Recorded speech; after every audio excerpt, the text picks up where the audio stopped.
नमस्कार जी। नमस्कार जी। क्या नाम है जी आपका? मेरा जी संजय दास है। मैं फर्स्ट ओलंपियन पहलवान लीलाराम जी का लड़का हूँ। गांव मंदोला, जिला भिवानी में पड़ता है जी। क्या काम करते हैं आप? मैं जी जेल डिपार्टमेंट में सिपाही की पोस्ट पर हूँ, रोहतक जेल पर। संत रामपाल जी महाराज की शरण में कैसे आए? मैं जी जेल जेल डिपार्टमेंट में सिपाही की पोस्ट पर हूँ, रोहतक जेल पर। तो एक 2006 में करोथा कांड हुआ था जी। और उसमें आर्य समाजियों ने और हरियाणा सरकार ने मिलकर संत रामपाल जी के ऊपर झूठे आरोप लगाकर जेल में डाल दिया। और उनके आश्रम को जो सामान था वो सारा उठा ले गए थे। और सारी संगत को तंग किया था, झूठा मीडिया में निकलवाया था संत रामपाल जी के खिलाफ। मीडिया सभी न्यूज़पेपरों में हमने भी पढ़ा था जी। और अच्छे से अच्छा व्यक्ति भी अगर उस अखबार को पढ़ ले तो उसके भी मन में ये आएगा भी अगर ऐसा है तो वहाँ संत रामपाल जियों को गोली क्यों ना मार दी जाए। तो जेल में आगे वो, तो जेल के अधिकारियों ने मीटिंग की वहाँ पे। तो वहाँ पे मेरी ड्यूटी लगाई गई। तो जाते ही मैंने संत रामपाल जी को नमस्कार बोला, सच्चाई बोला। तो संत रामपाल जी ने कहा भी आप मेरे को गुरु क्यों कहते हो? मखा जी टीचर को भी गुरु कहते हैं, आप तो संत हो। बोला भाई ऐसे मेरे को गुरु मत कहो, आप हमारा ज्ञान समझो पहले। तो मेरे दिमाग में ये आए भी अगर ऐसे कहते तो एकदम मेरे शरीर के अंदर एकदम सन्नाटा सा आ गया जी। जेल में भी ऐसे कहते हैं तो मखा भाई बहुत महापुरुष व्यक्ति हैं ये तो मैंने कहा जी मैंने तो जो कह दिया ना गुरु, तो मेरे लिए तो आज से आप गुरु हो। तो गुरु जी फिर मैंने कहा माँ गुरु जी मेरा भाई गुरु मत कहा अगर मेरे को।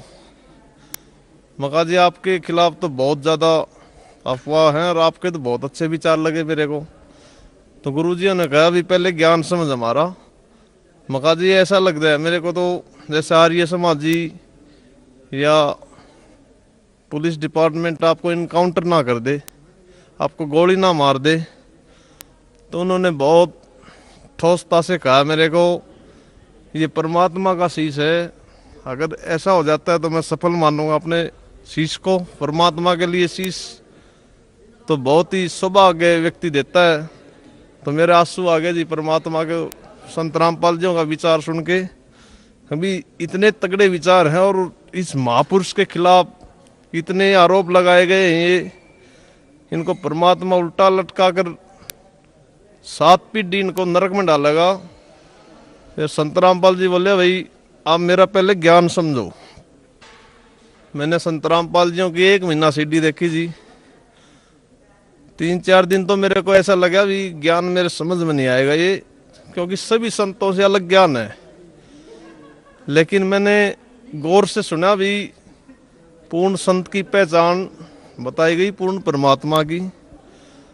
तो मेरे को रोज रोज मजा आने लग गया जी ज्ञान में। तो मैं गुरुजियों से डेली कहता था जी मेरे को भी नाम दे दो आप। बोला भाई ऐसे नाम नहीं देते हम, आप होक्का पीते हो। तो मैं होक्का का बहुत ज़्यादा आदी था और परिवार वाले भी दुखी थे मेरे से। तो मैं बोला जी आप ही दया करो, अगर आप में शक्ति है तो ये। तो संत रामपाल जी ने नला जी परमात्मा ही करेंगे, हम तो कुत्ते उनके। संत रामपाल जी ने कहा ये बात। तो उस दिन से मैंने होक्के में वो स्वाद नहीं आया जी।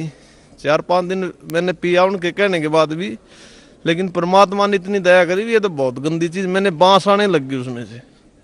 और मैंने उस होक्टी को भगा दिया बाहर।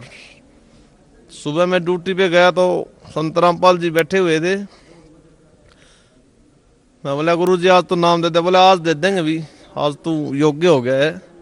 तो उन्होंने 2/9/2007 में को सुबह 6:30 बजे उन्होंने मेरे को बहुत दया करी, परमात्मा ने मेरे को नाम दे दिया। तो बोला ये नियम आपने हमेशा फॉलो करने हैं। मखा जी आप नहीं करवाने, हम तो कुत्ते हैं आपके।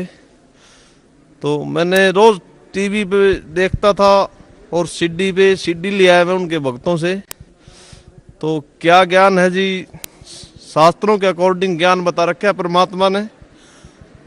फिर जेल अफसरों ने पता लग गया भी ये बहुत ईमानदार सिपाही था, ये भी इनका शिष्य बन गया।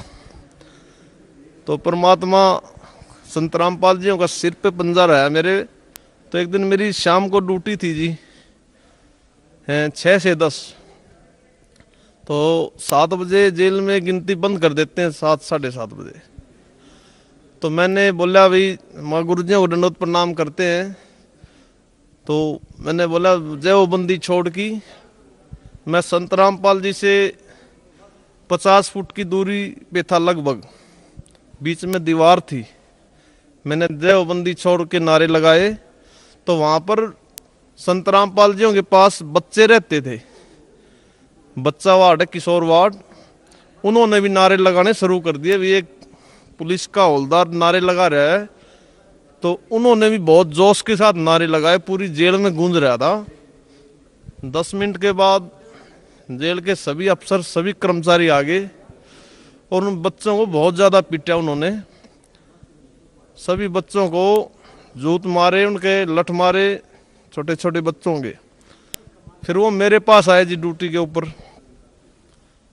मेरे से बोले तूने जेल को खतरे में डाल दिया, तू एक बंदी का शिष्य बन गया है और खुद दारू पी रहे जी। वो सारे बंदियों का खाते हैं, वो हमारे को चोर कहते हैं।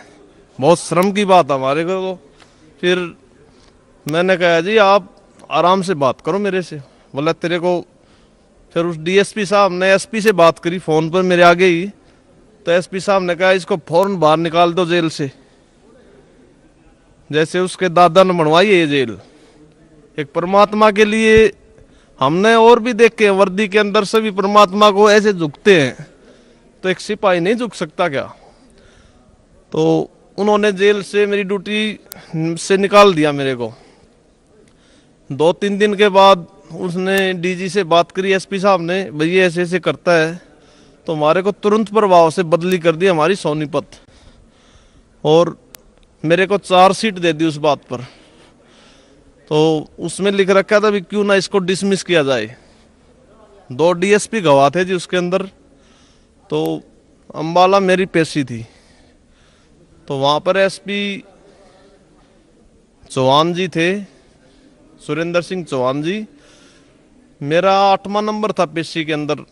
लेकिन परमात्मा कहते हैं जो सताएगा मेरे हंस को उसका खो दो वंश। ये परमात्मा की जो वाणी थी मेरे दिल के आत्मा के ऊपर रमी हुई थी।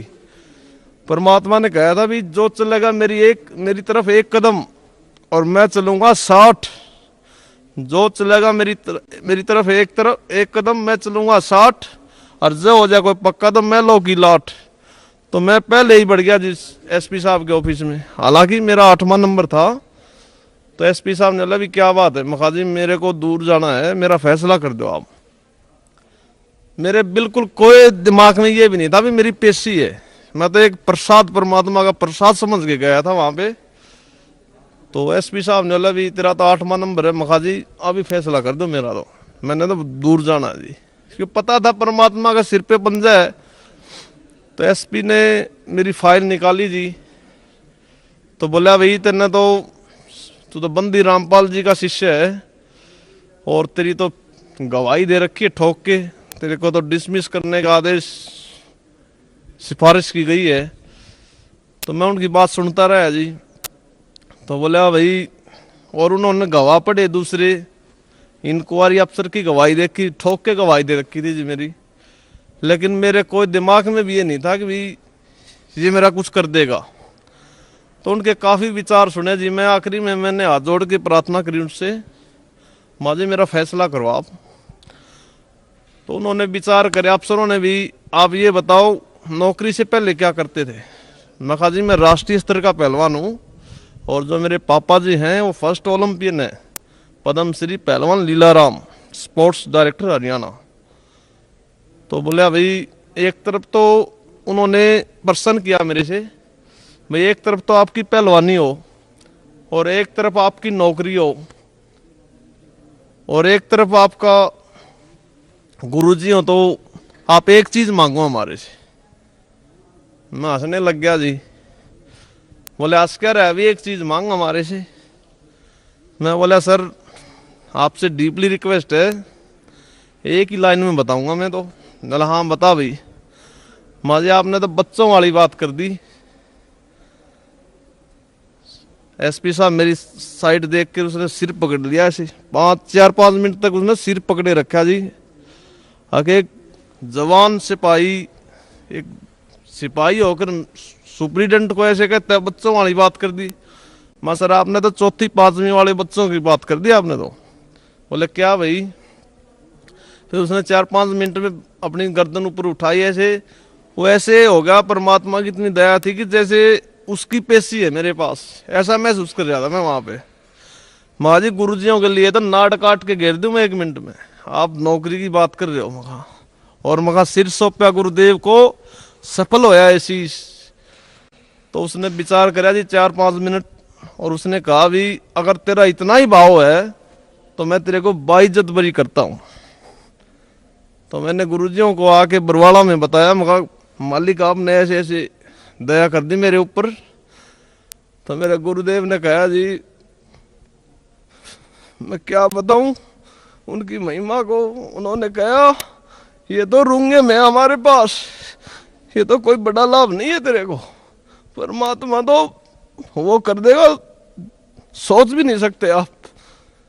मैं गुरुजियों को बताया, क्या बताऊं मैं उनकी महिमा बता नहीं सकता। वो खुद परमात्मा आए हुए हैं वो, मैं उनकी क्या बाणी बताऊं, मैं उनकी क्या समर्था बताऊं, मैं इतना कुत्ता हूं। तो गुरुजी ने बोले बच्चे बेटे ये तो रुंगों में करया परमात्मा ने, और तूने तो अपनी नौकरी घेर दी थी, ये तो परमात्मा ने आपको देनी पड़ी। तो घर बताया मैंने, घर वाले भी इतने खुश हो गए, उनकी भी श्रद्धा बढ़ गई परमात्मा में। फिर एक बार जी मेरे को पथरी होगी, 4 mm की पथरी थी, और शाम को मैं गुरुजियों के पास गया, बहुत ज्यादा दर्द था मेरे। तो गुरुजी बैठे हुए थे ऐसे, तो मैंने गुरुजियों से प्रार्थना करी ऐसे दंडोत प्रणाम करके। इतनी दया कर रखी थी जी, हम जी वर्दी में भी दंडोत प्रणाम करवाया करते। परमात्मा जीव के बस की बात नहीं है जी, ये तो स्पेशल परमात्मा ने मेरे को कहा भी आप भक्तों के लिए मैंने अपना झोपड़ा भी फूंक दिया। मैं तो अपना झोपड़ा फेर कर लूंगा तैयार, लेकिन आपको इस नरक से निकालने वाला नहीं था कोई भी। वो शब्द मेरे आज भी मालिक की आत्मा के ऊपर रखा हुआ है जी। तो फिर परमात्मा ने कहा भी, मैंने गुरुजी से प्रार्थना करी, गुरुजी मेरे पथरी है जी 4 mm की, और बहुत ज्यादा दर्द है। गुरुजी परमात्मा कहते साधु बोले सहज स्वभाव, और जो चाहे सो कर दे। बोला भाई परमात्मा दया करेंगे, सुबह जल्दी निकल जाएगी। तो मेरी रात को 2 से 6 ड्यूटी थी जी। सुबह मेरे जुलाब लगी, उसके अंदर परमात्मा ने इतनी दया करी, बाहर निकल गई। और मैंने 2 दिन के बाद फिर टेस्ट करवाया मैंने एक्सरा में, बिल्कुल नील रिपोर्ट आई। डॉक्टर ने बोला भाई है नहीं तेरे तो। मखाजी मेरे तो 4.5 mm की है। डॉक्टर ने भी सिर पकड़ लिया जी, बोले तो परमात्मा का खेल है भाई, इंसान के बस की बात नहीं है। तो ऐसे ऐसे चमत्कार परमात्मा ने करते रोंगों में। बताओ जी उनकी क्या महिमा गाए हम परमात्मा की, हमारे पास शब्द नहीं है उनके लिए। और मैं तो ये कहता हूँ पूरे विश्व में सभी भाई बहनों को, आज तक ऐसा संत नहीं हुआ है जो ऐसा ज्ञान बताता है। हमारे परमात्मा सभी ऐब छुटवाते हैं। और एक दिन ये मैं हाथ जोड़कर प्रार्थना करता हूं, पूरा विश्व स्वीकार करेगा इस ज्ञान को। मैं सच्चाई बता रहा हूं आपको। और ये जो संत हैं, ये हमारे ज्ञान में एक भी शब्द गलत बता दो, हम उनको संत मान लेंगे। ज्ञान है ही नहीं उनके पास, झूठे हैं, सब झूठी दुकान करे हुए हैं, बिजनेस बना रखा है। जो वीआईपी लोग हैं उनको तो आगे बिठाते हैं। और हमारे गुरुजी संत रामपाल जी महाराजियों के यहाँ डीसीबी एसपीबी सभी लाइन में आते हैं। तो संत कहते हैं भाई सब इक्वल है हमारे यहाँ। तो संत तो पूरी विश्व के अंदर पूर्ण संत पूर्ण परमात्मा सतगुरु रामपाल जी महाराज जी हैं जी। इनका आप सभी से प्रार्थना, इनका ज्ञान सुनो। सीडी पे आज तो बहुत दया कर रखी है परमात्मा ने, और किताबें घर घर में जा रही हैं। SMS करो हमारे फोनों पे, आपको घर बैठे किताब देंगे हमारे गुरुदेव। और सभी से प्रार्थना है भाई, हमारा तो सारा परिवार के ऊपर दया कर रखी परमात्मा ने। हमारे छोटे छोटे बच्चे आते हैं 10-10 एक महीना यहाँ सेवा करते हैं, तो कोई अपनी बेटी को कोई गलत जगह पे ले जाएगा क्या? परमात्मा कहते हैं अगर सच्चाई है तो अपनी जगह भी बनाएगी वो। हमारे गुरुदेव तो परमात्मा खुद कबीर साहब आए हुए हैं, तो सभी भाइयों से प्रार्थना है कि यहाँ आए और जन्म मरण का रोग कटाए। सच